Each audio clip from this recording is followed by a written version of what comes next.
감사합니다. 우리 저희 사회자가 광고를 했습니다만은 우리 다음 주일날 우리 2017년 목자 세미나가 있는데 금년도 계속해서 섬기실 목자는 당연히 참석을 해주시면 감사하겠고요. 그동안 여러 가지 사정이 있어서 쉬었다가 다시 목장을 개척하기를 원하든 또 섬기기를 원하든 그런 분 우리 민봉식 장로님에게 말씀을 들어주셔서 다음 주에 함께 목장사에게 ABC를 함께 나누어가고 정리해 가기를 원합니다. 우리가 새로운 변화 시리즈 우리 두 번째 시간인데 우리 찬양한 것처럼 한번 따라서 합시다. 나는 새롭게 변화되어야만 합니다. 사실 예수를 믿으면 이미 새로운 존재가 되었다 이렇게 볼 수 있습니다. 그런 분들은 더 나은 모습으로 변화되어져 가야 돼요. 근데 교회는 나왔지만 예수를 믿지 않으면 변화가 되지 않습니다. 그래서 변화 이 부분이 나의 인생에 반드시 있어야 할 부분임을 계속해서 좀 기억해 가고 이번 주제 시리즈 함께 공부해 가기 원하는데요. 건축하시는 분들이 그래요. 이 기존 건물을 이렇게 리모델링 하는 것보다 어떤 면에서 새로운 건물을 짓는 것이 더 쉽다. 왠가하면 이 기존 건물 마음에 안 드는 부분 구조도 바꾸고 뜯어 고쳐야 되고 또 뜯어 고치는 과정에 있어서도 조심스럽게 하지 아니하면 다른 부분까지 영향을 미치니까 이렇게 굉장히 리모델링이 쉽지 않다 그렇게 이야기를 해요. 근데 이와 같은 바꾸는 과정, 어려운 과정을 다 거치고 나면 모습도 다르고 용도도 다르고 많은 사람들에게 기쁨을 줘요. 여러분 저희들이 함께 예배를 드리고 있는 이 예배당도 마찬가지예요. 원래는 의리를 보관했던 큰 창고였고 또 하나는 플라스틱을 만드는 재료를 보관하는 이 창고였는데 이걸 리모델링 했어요.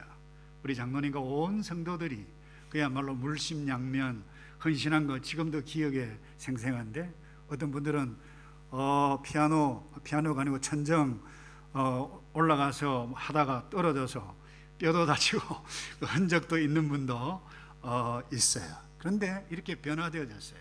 하나님 앞에 예배를 드리는 장소, 또 사람들이 훈련받아서 또 세상을 섬겨가는 훈련의 센터로 되어졌다라고 하는 부분은 이 놀라운 일이 아닐 수 없습니다. 근데 오늘 말씀에 38년 된 병자가 나와요. 어떻게 보면 예수님에 의해서 그의 인생이 리모델링 되어져 가는 과정이다 이렇게 볼 수 있습니다. 여러분 건물 리모델링이야 그냥 마음에 안 드는 부분 설계하고 뜯어 고치고 이렇게 하면 되지만 여러분 사람의 변화는 차원이 달라요. 겉모양이 바뀐다고 뜯어 고친다고 해서 사람이 바뀌는 것은 아니에요.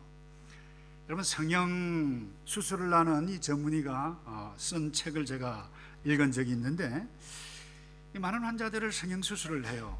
뭐 쉽게 이야기하면 코도 뜯어 고치고 눈도 뜯어 고치고 턱도 고치고 고치는 자기가 볼 때는 이전의 모습보다 훨씬 더 예뻤는데 수술을 마치고 난 다음에 이렇게 상담을 하면 자기 모습이 그렇게 달라지지 않았다는 거예요. 그러면서 이분이 그런 글을 적었어요.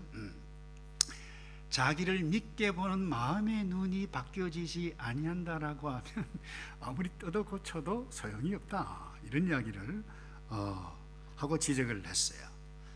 오늘 이 베데스다 이 연못에 많은 병자 중에 38년 된 이 병자, 하필이면 예수님께서 이 병자에게 유독 찾아가서 특별히 너가 낫기를 원하느냐라고 물었어요.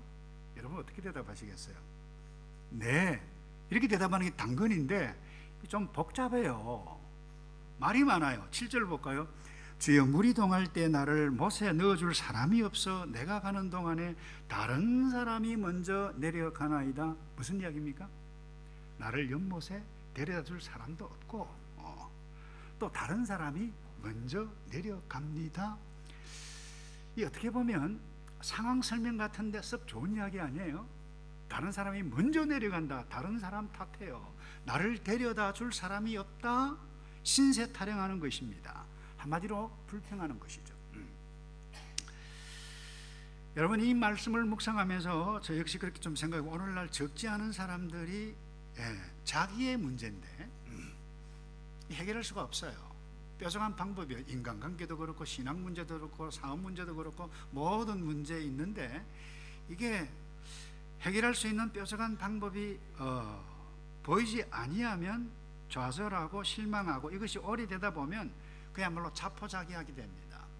그러다 보면 남 탓하게 되죠. 부모까지 탓합니다. 환경 탓해요. 그러다 보면요, 자기 자신도 싫은 거예요.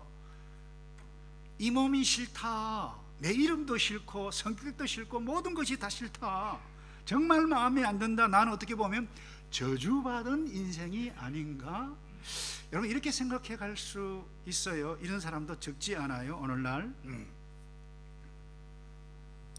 이런 의미에 있어서 우리는 정말로 나의 인생이 새롭게 변화되고 치유되기 위한 것이 필요하다라고 생각이 되어지면, 여러분, 오늘 이 본문의 사건을 좀 마음에 곰곰이 생각하고 이 주시는 메시지를 마음에 담기를 좀 함께 바라는데요.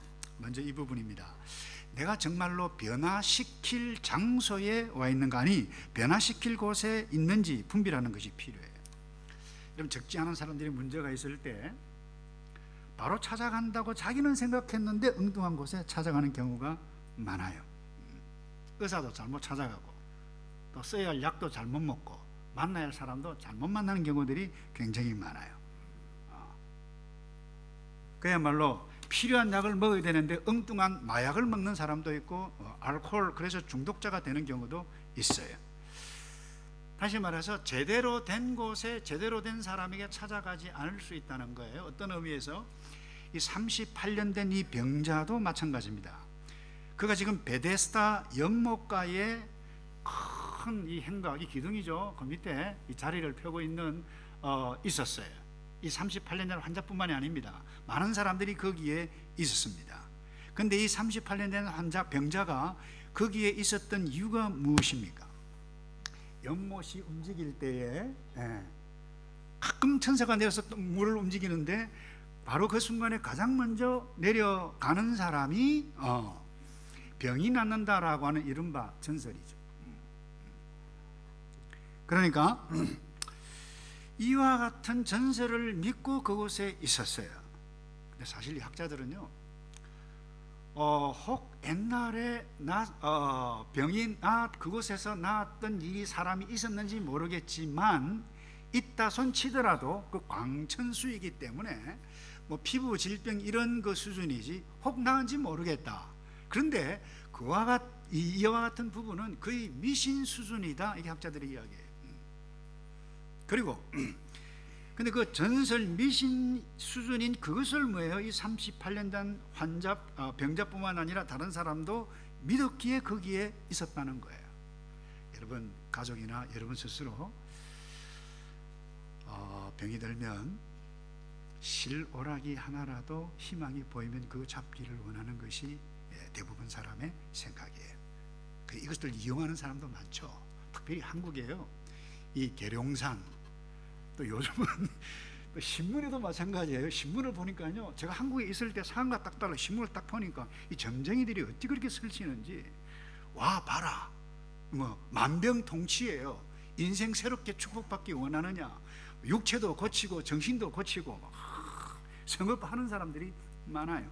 다시 말해서 이 사이비, 이 종교, 이 교주들이 축복을 외치면서 현혹합니다. 그런데 이상한 것은요, 사람들이 거기에 가요. 지식도 있는 사람들이 가요. 누가 그것 용하다, 누가 그것 좋다, 그러면 그것에 가면 해결돼. 근데 이런 사람들의 말을 듣고 가는 사람들이 많다는 거예요. 근데 오늘 본문 나타난 38년 된 병자, 사람들 이와 같다는 것입니다. 그런데 문제는 진리가 아닙니다. 소문이에요. 전설이에요. 미신 수준이에요. 그런데 사람이 나왔던 이 전설, 이걸 믿기 때문에 사람들이 와 몰렸어요. 그런데 이 사람들이 만든 이 소문, 전설, 이 미신 수준에 있는 것을 한번 제가 보니까요 좀 무서워요. 한번 보세요. 베데스다 연못이 막 움직일 때에 가장 먼저 가는 사람이 낫는다. 아무리 옆에 사람이 많아도 누구 만났습니까? 1등만 나와요. 한 사람만 딱 나와요. 네. 여러분 왜 1등만 났나요? 그게 특별한 효험이 있으면 다 나와야지. 나머지는 최선을 다해서 달려가 봐도 소용이 없어요. 야, 여기도 경쟁이 치열해요. 네. 그러면서 야, 우리네 세상을 대변해주고 있는 이 환경 모습이 아닌가 생각해 봐요. 1등만 박수 받는 세상에 1등만 잘 나가요. 1등만 나와요. 근데 그 사람은 그것을 믿고 그렇기 때문에 미친 듯이 내가 1등 해도 다른 사람 돌볼 겨를이 없어요. 이것 보여주기 위해서 지금 사도 요한이 이것을 기록한 것은 아니잖아요. 이게 우리가 살고 있는 세상의 모습인지 모르는 것입니다. 그런데 이 38년 된 병자는 나 그렇게 시도해 보았다. 난 1등으로 들어가지 못해서 난 이렇게 누워있다. 불평하며 살아가고 있다는 거예요. 근데 더 흥미있는 것은 말이죠, 오늘 본문에 보세요. 예수님께서 예루살렘에 올라가셨어요. 양문 곁에. 그리고 거기에 베데스다 못, 그리고 이 절기 때 모였어요. 이게 다 의미가 있는 것입니다. 여러분 예루살렘이라고 하는 의미는 평화의 기초라는 의미입니다. 이 베데스다, 자비의 집이라고 하는 의미를 가지고 있어요. 한번 보세요. 근데 이 절기 때인데 이 모든 종교적인 의미가 있고 좋은 의미가 있는데 이것 때문에 사람들이 막 모여요. 근데 소문만 무성해요. 거기는 진정한 능력이 없어요. 진정한 평화도 없고 치유도 없고 회복도 없어요. 여러분 어떻게 보면 당시 종교적인 현실이 어떠한지를 그 배경을 보여주고 있는 것 듯한 느낌이 드는 것입니다. 한마디로 이야기하면 이 모든 것이 도움이 되지 않습니다. 전설도, 유대인들이 신봉했던 그 율법도 절기도 그 환자에게는 전혀 도움이 되지 않아요. 오히려 절망감, 좌절감만 안길 뿐이었습니다. 여러분 38년 된 병자라고 그랬는데 얼마 동안 거기에 있었는지 우리는 잘 밝혀주고 있지 않지만은 그가 오랫동안 그곳에 있지만은 한 번도 자기에게 변화 치유, 그 소망이 이루어지는 일이 없었다라고 하는 부분이에요. 이와 같은 상황 가운데 이 사도 요한이 놀라운 것을 지금 묘사를 하고 있습니다. 예수님께서 유독 이 환자에게 찾아갔어요. 가서 하신 말씀이 뭐예요? 너가 낫기를 원하느냐? 말씀했어요.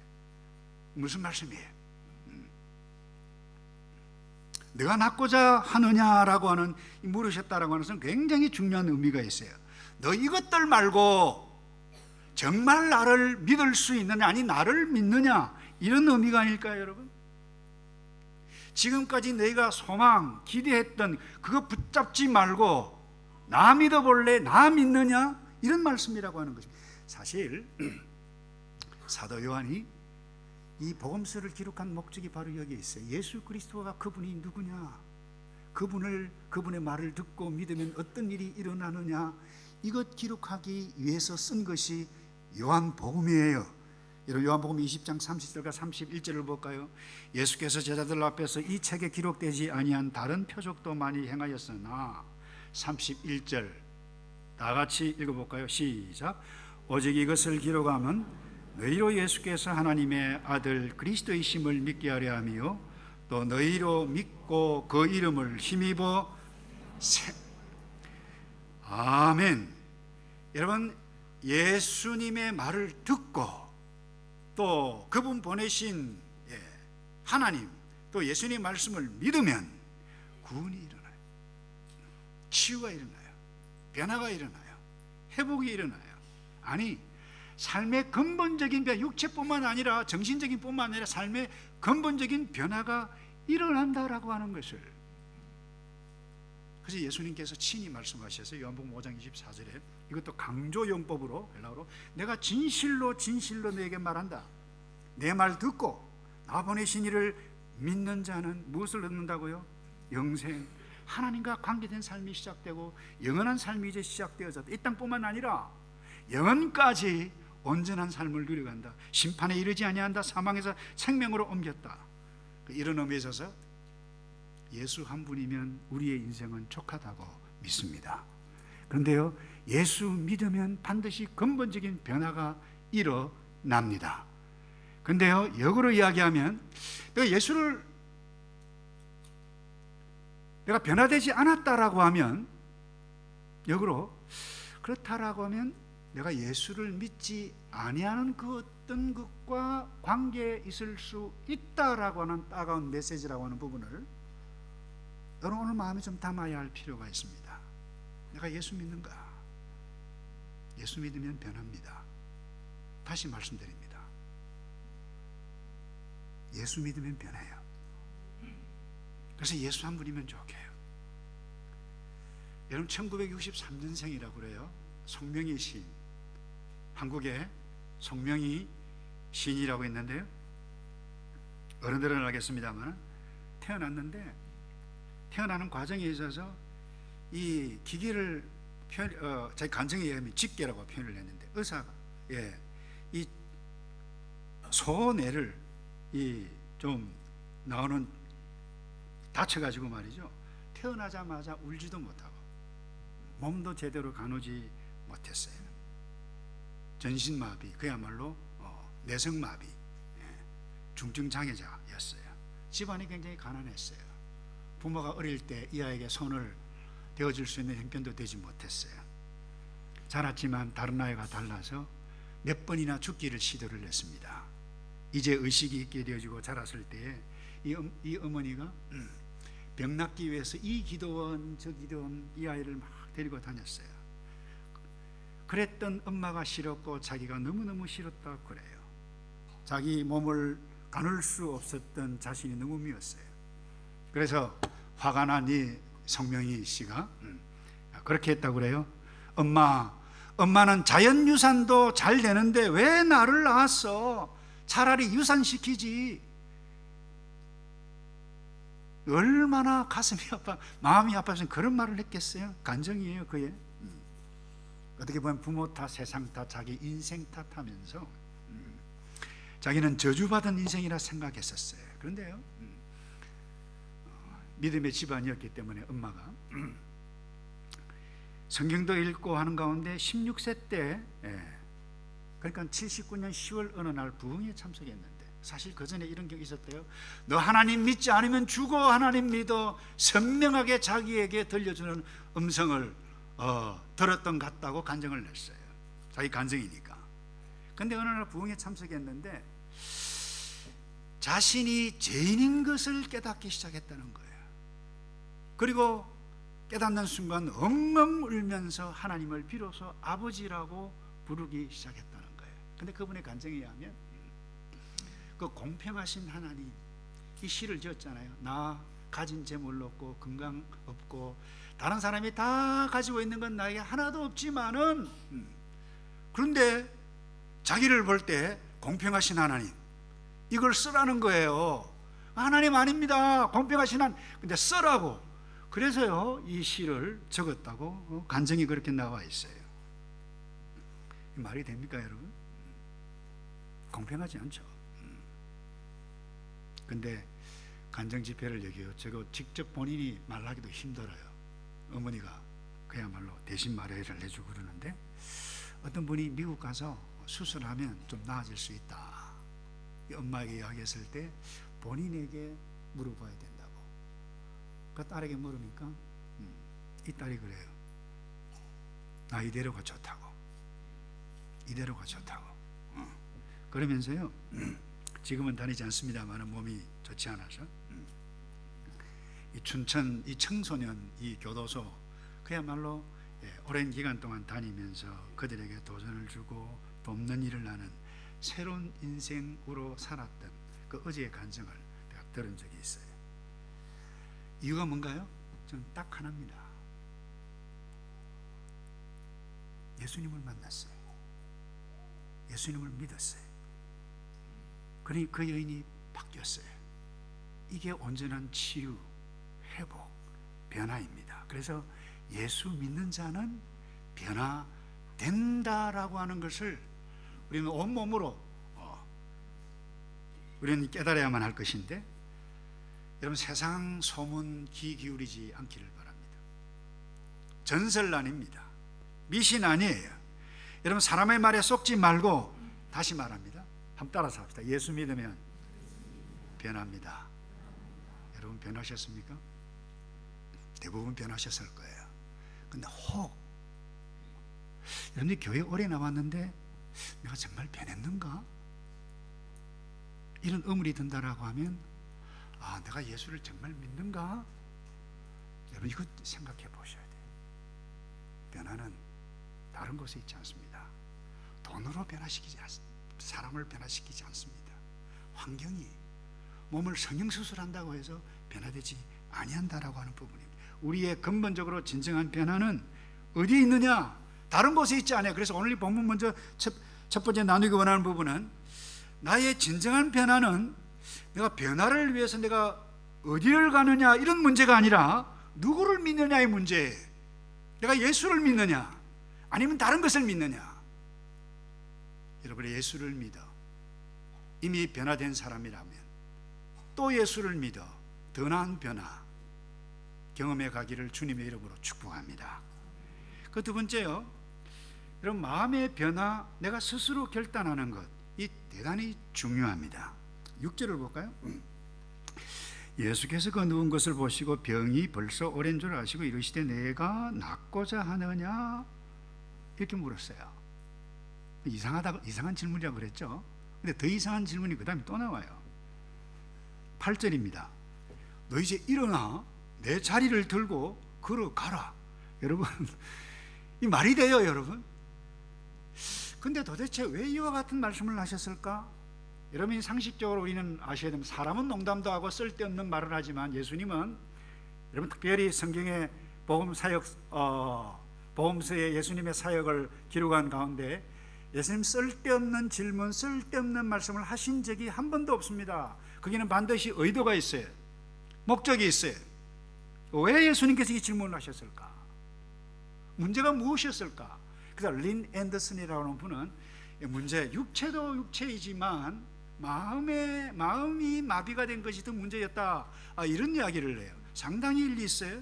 그래서 문제는 몸이 마비가 되면 그 마음마저 마비되었다는 것이 더 큰 문제였다.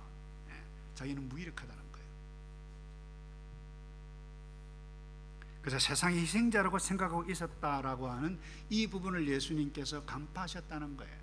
그래서 노골적으로 두 번째 질문이, 두 번째 요구가 이거예요. 너 일어나, 들고 일어나 걸어가라. 그야말로 직설적으로 명령으로 스스로 일어나도록 명령했다는 거예요. 여러분 오해하시면 곤란해요.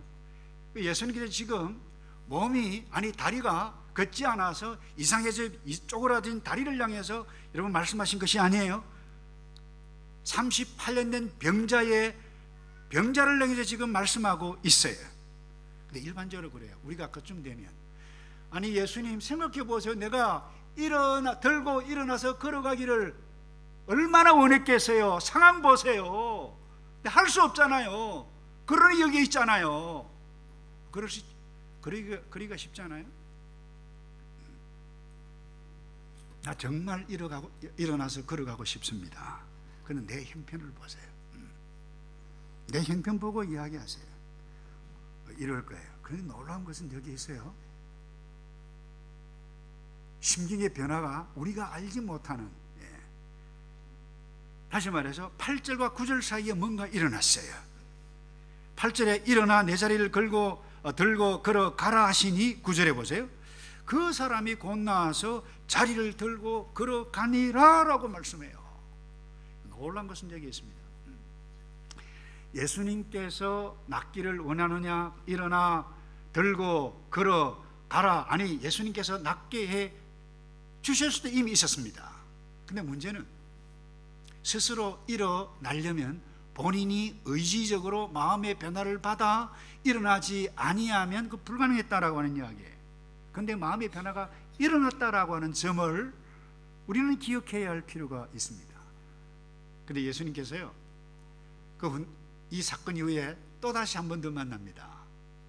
근데 예수님께 이상한 말씀을 하세요. 뭐라고 말씀하시는가 하면 14절 볼까요? 보라, 너가 나았다. 더 심한 것이 생기지 않게 다시는 죄를 범치 말라 하시니. 여러분, 이 당시 유대인들이 질병이 들고 병이 든 것은 대부분 어떻게 생각했는가 하면 죄를 지었기 때문에, 하나님께서 기뻐하지 않은 어떤 그 무엇을 죄를 지었기 때문에 병이 걸렸다, 당시 문화였습니다. 그럼 도대체 이 사람이 어떤 죄를 지었을까 몰라요. 그런데 린 앤더슨이라는 분이 무슨 마음의 병이다, 정신병이라는 거예요. 남 탓, 부모 탓, 다른 사람 탓, 환경 탓 해가는 그와 같은 부분, 마음상, 다시 말해서 비겁하게 다른 사람 의지하고 제 마음대로 안 되면 다른 사람 욕하고 상황 욕하는, 이것이 엄청난 질병, 그것을 예수님께서 죄라고 지으셨다, 죄라고 명명하셨다라고 하는 부분, 어떻게 보면 이 일반적으로 받아들이기는 어렵지만 대단히 의미 있는 해석, 어쩌면 맞는 것인지도 모른다, 저는 그렇게 생각합니다. 왜인가 하면요, 그 다음 부분에 이런 부분이 있어요. 나왔어요. 이 환자가 나왔는데 자리를 들고 딱 갔어요. 그날이 무슨 날이었어요? 안식일이었어요. 근데 안식일날 자리를 들고 내가 걸어간다, 죄를 범하였다라고 했을 때 뭐라고 이야기한 줄 아세요? 자기가 책임져야죠. 책임 있는 말을 해야죠. 근데 나를 낫게 한 그 사람이 걸어가라고 해서 나 걸어갔다, 이딴지 비겁하게 이야기한 거예요. 그리고 예수님께 다시 만났어요. 너 다시는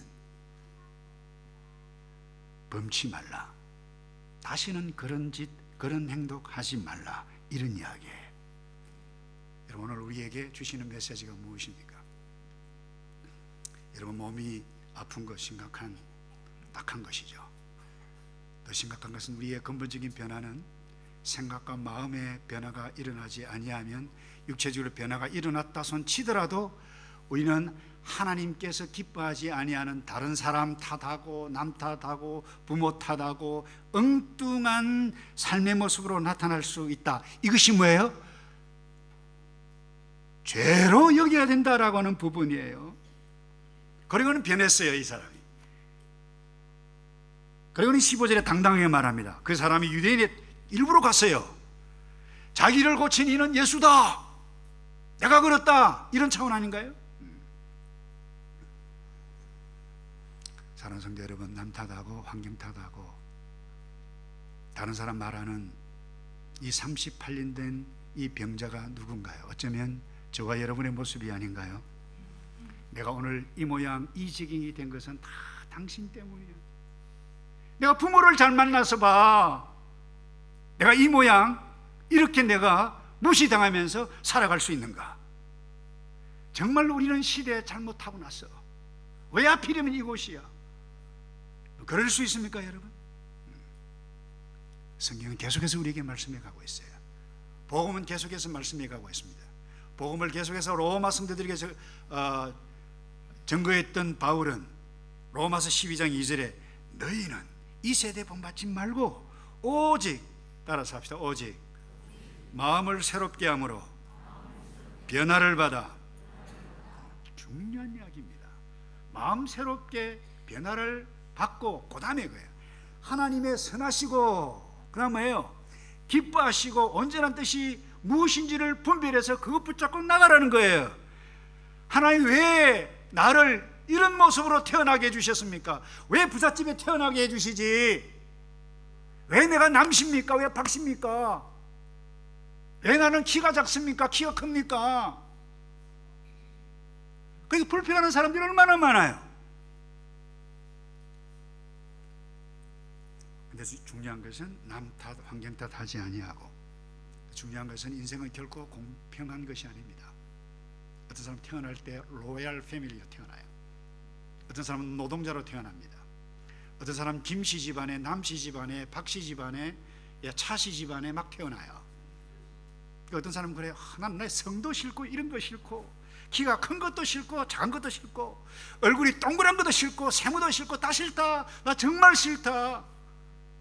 그렇게 해서 어떻게 하자는 거예요? 사도 바울이 정확하게 이야기해요. 하나님의 선하시고 기뻐하시고 온전하신 뜻이 무엇입니까? 불평하지 말라는 거예요. 세상은 결코 공평하지 않습니다. 그러나 하나님의 뜻은 공평해요. 대신 오늘 메시지가 마음을 새롭게 해서 하나님의 뜻을 발견하고 나아갈 때에 여러분 새로운 변화의 모습이 일어나는 줄로 믿습니다. 마지막으로요, 믿음으로 이 구체적인 순종을 내가 실제로 선택해 나아가야 한다는 부분이에요. 일어나 너 자리를 들고 걸어가라, 이 말씀의 의미는 무슨 의미일까요? 너 순종하기 원하느냐, 이 질문이에요. 여러분, 새로운 변화를 경험해 가는 데 있어서 가장 큰 이 방해 요소, 장애 요소가 무엇인지 아십니까? 바로 이것입니다. 주님께서 하신 말씀입니다. 주님께서 하신 이 말씀은 정말로 우리의 이성과 상황으로 보게 되어질 때 현실적으로 거의 행하기에는 불가능에 가깝습니다. 여러분, 신년 첫 주 아브라함 말씀을 나누었어요. 갈대우르 우상의 소굴이에요. 믿음의 삶, 새로운 삶을 가려면 부모, 친척, 아비 집을 떠나라 하는 것도 어려운데, 그 다음에 갈 바 어디로 갈까? 내가 지시할 땅으로 가라 했어요. 쉬운 이야기가 아니에요. 거의 불가능한 이야기예요. 지난주 요한복음 8장 부정한 여인도 마찬가지입니다. 죽을 위기에 있습니다. 다른 사람이 돌을 놓고 다가갔어요. 여전히 혼자서 흑흑 울고 있었을 것입니다. 그때 예수님께서 나도 너를 용서한다, 너 자유함 받았다 라는 말을 이 여인이 인정했을까요? 그 쉬운 일이 아닙니다. 근데 그 말씀을 믿고 내가 받아들인다라고 하는 것은 거의 불가능에 가까워요. 받아들이지 아니하면 내가 새로운 존재가 되어졌다라고 하는 것을, 나 용서받았네, 용서받았다라고 하는 부분을 받아들이지 아니하면 변화될 수 없는 것입니다. 근데 오늘 본문은 더 마찬가지입니다. 38년 동안 한 번도 걸어가 본 적이, 스스로 일어나 본 적이 없는데 너 일어나 걸어가라, 이건요 말 얼토당토 아니하는 요구예요. 정말 순종하기 어려웠어요. 그런데 놀라운 것은 어떤 이유인지, 예수님의 그 건의에 아니 눌렸던지 우리는 알 수 못해요. 그런데 중요한 것은 일어났어요. 구체적으로 들고 일어났어요. 예수님 말씀에 순종했어요. 그래서 구절에 볼까요? 그 사람이 곧 나와서 자리를 들고 걸어가니라. 여러분, 38년 된 병자는 지금까지 한 번도 38년 동안 한 번도 시도해 보지 않았던 것을 시도했습니다. 다시 강조합니다. 여러분이 지금 못마땅한 그 어떤 상태, 사업이든 인간관계든 신앙이든 여러분의 모습이든 여러분의 체력이든 무엇이든 어떤 새로운 변화를 경험해 가려면 지금까지 한 번도 시도해 보지 않은 것, 그것도 사람의 미신, 사람의 소문 듣고 하는 것이 아니라 주께서 말씀하신 그것을 붙잡고 나아가서 구체적으로 순종하지 아니하면 결코 새로운 변화는 경험해 갈 수 없을 것입니다. 그 사람의 결과를 바꾸려면 새로운 것을 시도해 가야만 합니다. 여러분, 똑같은 일을 열심히 똑같은 일을 계속해 가면 결과는 똑같은 일이 계속 일어나요. 아인슈타인이 이런 이야기를 했어요. 정신병자가 누구냐? 똑같은 방법으로 계속해서 반복하면서 다른 결과가 나타나기를 기대하는 사람, 이 정신병자라는 거예요. 똑똑한 사람이잖아요. 다시 말해서 항상 하던 대로 늘 하면 똑같다는 거예요. 그런데 내가 항상 하는 것이 주께서 기뻐하시는 것이라면 한결같이 행해가야 하는 것이 필요합니다. 점점점 변화되어서 성숙권을 향해 달려갑니다. 그런데 내가 지금 내 개인적으로 원하지도 않고 하나님께서 기뻐하지 않은데 계속해서 그대로 간다라고 하면 똑같다는 것입니다. 절대로 변화가 일어나지 않아요. 그 신앙생활도 마찬가지예요. 체력, 건강도 마찬가지예요. 내가 여러분이 체력이 건강하기를 원하느냐, 지금까지 똑같이 있으면 결코 건강이 일어나지 않습니다. 무언가 해야 돼. 운동해야 돼. 신앙도 마찬가지예요. 내가 지금까지 신앙생활을 하면서 글쎄 새벽 기도회를 한 번도 안 해봤다. 나 큐티를 한 번도 안 해봤다. 내가 온전한 11조를 한 번도 들어보지 못했다. 물질에 대한 유혹을 한 번도 극복해 가지 못했다. 이와 같은 것들을 깨닫고 내가 새로운 시도를 하지 않는다라고 하면 결코 신앙이든 사업이든 인간관계든 변화되지 않습니다. 인간관계가 어렵다. 변화돼야 돼. 똑같은 말투, 그야말로 다른 사람이 싫어하는 태도로 계속해서 간다. 그러면 여러분 인간관계는 결코 나아지지 않습니다. 새로운 것을 반드시 시도해야만 합니다. 말씀을 정리합니다. 여러분 인생의 성공, 신앙의 성공, 사업의 성공, 따로 있는 성공하는 사람은 따로 있는 것이 아닙니다. 근데 사람들은 그렇게 생각해요. 어떤 사람은 저 친구는 성공하기로 되어져 있다. 성공 DNA가 있다. 그러니 출발부터 우리가 차원이 다른 사람이다. 여러분 그것은 잘못된 신화예요. 가끔 그런 걸 보여 젊은이들이 와, 빌 게이츠 역시 천재적인 머리로 천재적인 발표를 했네. 우와, 돈 엄청나게 버네. 원래 그렇게 태어난 존재야. 아니요 여러분, 우리가 놓치는 것이 있습니다. 그가 그렇게 되기까지 얼마나 책을 읽고 얼마나 실패하고 얼마나 노력하고 얼마나 고민하고 또 고민하고 또 고민했던 그 과정은 보지 못하고 배우지 못합니다. 저와 여러분이 새로운 변화를 위해서 지금 새롭게 변해야 할 부분이 그 무엇인가 한번 생각해 보시기 바랍니다. 여러분 38년 된 병자의 변화는, 근본적인 변화는 그에게 찾아오셨던 예수님 때문이었어요. 여러분 누구를 믿으시나요? 그 말씀을 들으시나요? 그 말씀을 듣고 그것이 내게 주신 말씀이라고 붙잡고 한 번이라도 순종해 간다면 여러분의 인생은 새로운 길로 열어질 줄로 믿습니다. 기도하겠습니다.